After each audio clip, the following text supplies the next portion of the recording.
కలియుగము 5000 అవ్వునప్పటికీ దుష్టజన నిగ్రహ శిష్టజన పరిపాలనము చేయుటకు ఒత్తుము.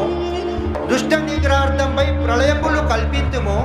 కానీ లోకులారా, ఇంతటనైనను తెలివి తెచ్చుకొని అజ్ఞాన సంబంధమైన బ్రాహ్మణుల బోధల వినక, ఇక్కడేమన్నాడండి, అజ్ఞాన సంబంధమైన బ్రాహ్మణుల బోధల వినక దేవ బ్రాహ్మణాచారుల వారి పాదపద్మముల సన్నిధి చేరి వారి మనంబుల కరువు సేవలు చేసి వారి వలన జ్ఞానోపదేశము చేసుకొని యోగ జ్ఞానములనంది నన్ను మరువక భక్తితో నుండి వారిని తప్పక రక్షింపగలను అన్నాడు. ఇక్కడ చూసారా, ఇప్పుడు మనం బయట చూస్తున్నామండి, ఎక్కడ చూసినా పెద్ద పెద్ద గుళ్ళు గోపురాలు అన్ని విగ్రహాలు పెట్టేస్తున్నారు. కానీ ఇక్కడ కాలజ్ఞానంలో ఏమైతే రాసింది కదా, దాని ప్రకారం కనుక మనం ఆలోచించినట్లయితే ఆ దేవతలందరూ మానవ రూపం ఎత్తి